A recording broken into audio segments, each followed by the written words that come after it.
Mañana de sábado amaneció nublada, anoche llovió y desde el 10º piso del hotel vemos por la ventana en la sala de desayuno. Y es donde se desayuno.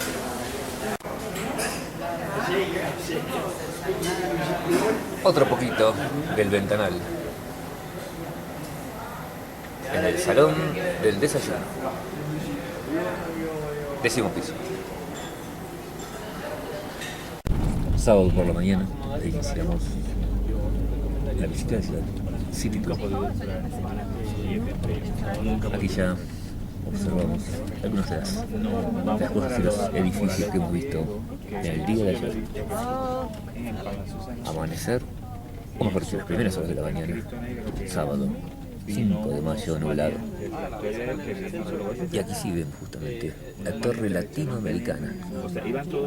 Allá arriba estuvimos, allá. Y el mirador de 100 y pico de pisos. La ciudad se empieza a mover este sábado de mayo. Fresco, nublado.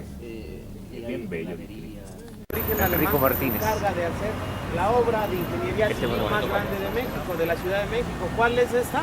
Hacer el drenaje profundo, drenar los lagos, sacarlos y hacer el drenaje profundo que a la actualidad funciona el día de hoy. Vamos chicos, vénganse. Y aquí está, imagen de la catedral. Llegan los españoles, los conquistadores, a México. 1521 termina la conquista civil de México. En 1521 Hernán Cortés ordena la construcción de la primera catedral en México, en la Nueva España. Y esta catedral estaba aquí. La parte de ahí, esas ventanas arqueológicas son parte de la construcción antigua de la catedral, pero también tienen parte de lo que es restos prehispánicos. Esta catedral apuntaba hacia el poniente, no era muy grande, era pequeña. ¿Qué era lo que sucedía? El Perú y México eran las dos partes del virreinato que tenían más poder, que tenían más plata. Y cuando hablo de plata no hablo del mineral, digo del dinero, hablo del mineral. Hasta la fecha, hasta el día de hoy, México y Perú somos los productores número uno en el mundo en producción de plata. Entonces, todo lo que está a nuestro alrededor, ese edificio, este edificio, este edificio, este edificio y este edificio, son de la época colonial, siglo XVI y XVII, donde vivían los adinerados de la Nueva España. Ahí vivían todos los adinerados. Acuérdense que los adinerados decían que mientras más cerca de Dios, más rápido iban a llegar al cielo, ¿verdad? Es por eso que está todo esto alrededor. Ese edificio y ese edificio que tenemos al frente, los dos, en este momento son del gobierno de la Ciudad de México. Aquel es de particulares, donde se encuentra un hotel. Aquel era el portal de los mercaderes. Bueno, todo eso era el portal de los mercaderes. En la parte de abajo, en la parte de abajo era donde se llevaba a cambio el intercambio de mercancías, ¿verdad? Y del lado izquierdo, señores, era el palacio de Moctezuma. Moctezuma es el encargado de recibir a Hernán Cortés en aquella época. Ese edificio empieza a ser construido en 1521, después de la conquista civil. Y bueno, no podía existir algo de tan bajo nivel, ¿verdad? Una catedral chiquita, lo que necesitaban era una catedral inmensa, grande, de acuerdo al poderío económico de la Nueva España. Entonces se manda a construir esta en 1574. 1573 se manda a construir esta y es empezada a construir por un señor llamado Claudio Arciniega, el arquitecto español, terminada 240 años después, en 1813, por un señor llamado Manuel Tolsá, arquitecto y escultor novohispano, valenciano. Al frente, diferentes estilos arquitectónicos. Un estilo ecléctico. ¿Qué quiere decir ecléctico? Que tiene diferentes estilos, ¿verdad? Muchos estilos. En la parte del centro, al alto relieve de color blanco, la Asunción de María. En la parte del lado izquierdo, la entrega de las llaves a San Pedro, de Jesús a San Pedro. Y del lado derecho, la nave de Dios con los apóstoles yendo a evangelizar todo el mundo. Eso es lo que vemos ahí. En la parte de arriba vemos la tiara papal, ¿verdad? Este sombrerito tan singular que ocupan los papas, ahí está en la parte de arriba. Y hasta arriba donde está ese andamio que no tiene nada, se preguntarán, bueno, ¿y qué hace ahí? 19 de septiembre del año pasado se cae la fe, la caridad y la esperanza. Ustedes búsquenlo, Catedral Metropolitana se queda sin fe y se ve cómo se cae aquí, en esta área cae la fe.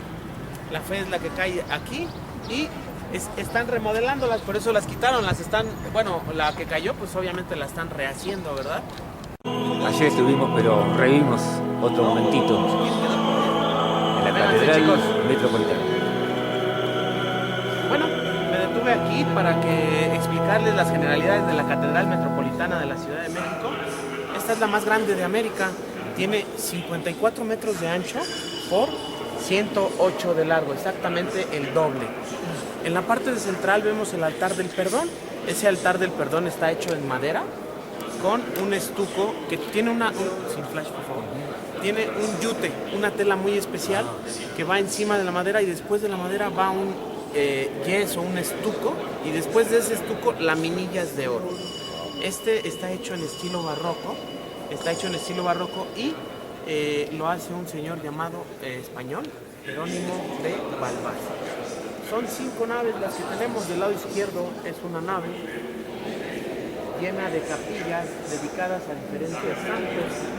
En esta donde estamos nosotros es una nave procesional. En la parte central, la nave central, y del otro lado por igual, una nave procesional y una nave con diferentes santos.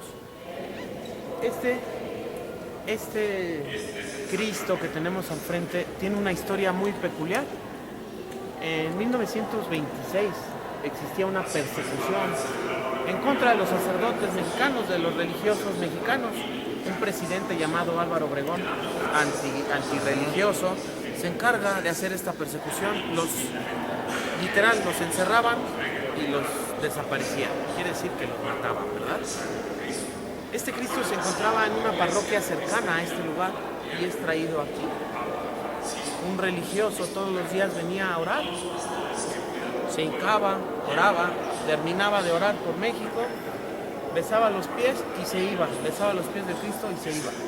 Pero había un antirreligioso, un fanático antirreligioso, el cual dice, bueno, pues es que me cae muy mal, ¿verdad? No me gusta, lo odio, lo aborrezco. Se hizo la idea de matarlo. Y dijo, bueno, ¿y cómo hago para que no se den cuenta, verdad? Ni modo de apuñalarlo o balacearlo, ¿no? Entonces se inventa y viene, se sienta un día a ver cuál era el desenlace de esta situación. Se sienta y el religioso, al momento de terminar su oración, como todos los días, va a besarle los pies al Cristo y el Cristo encoge los pies y se comienza a poner de color negro.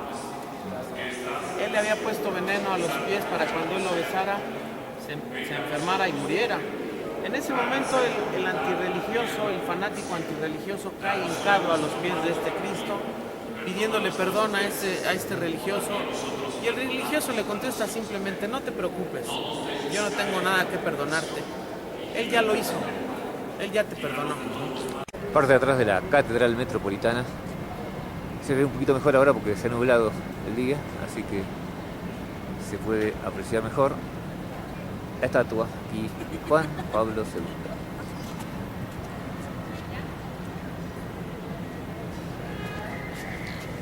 Las primeras piedras de la catedral. Ese recuadro que se ve ahí, donde dice línea de sustitución en la tangente inferior al calendario azteca, ahí se encuentra incrustada la piedra del sol o calendario azteca. Ese que se encuentra en el Museo Nacional de Antropología e Historia fue encontrado ahí. Bueno, por los caminos y senderos internos del Palacio Nacional, donde se toman resoluciones de las más importantes de México. Dando una vueltita entonces por este recinto.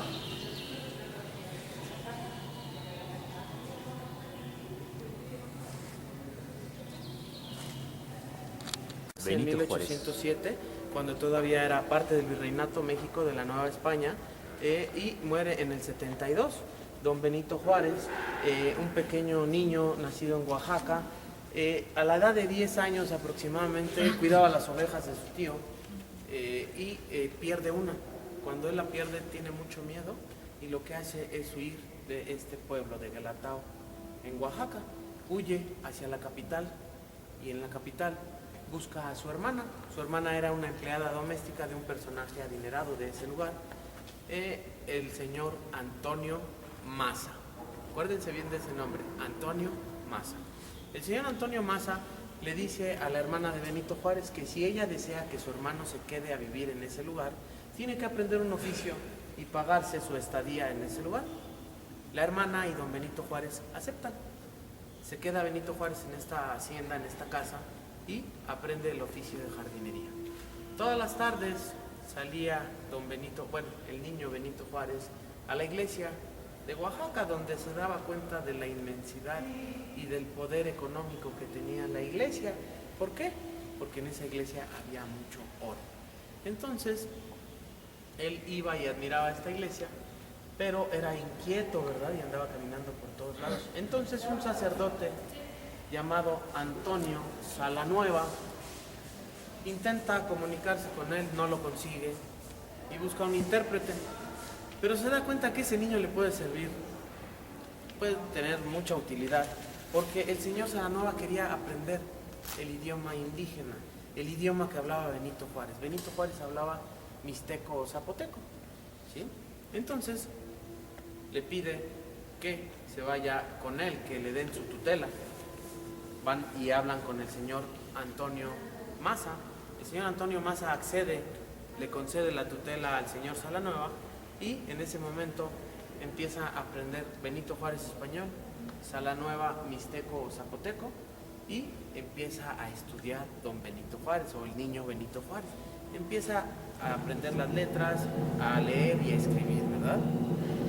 Después, con el tiempo, don Benito Juárez termina hablando zapoteco, su lengua natal, inglés, francés, latín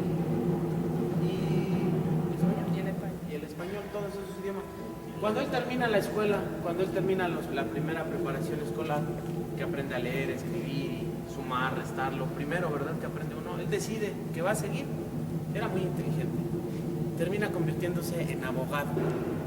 Después de convertirse en abogado, se convierte en rector de la Universidad de Oaxaca. Después de convertirse en rector de la Universidad de Oaxaca, se convierte en el ministro de la Corte de Justicia de México, de la Suprema Corte de Justicia de México, y después se convierte en presidente de México. Quiere decir que Benito Juárez es el único presidente en México de raza 100% indígena.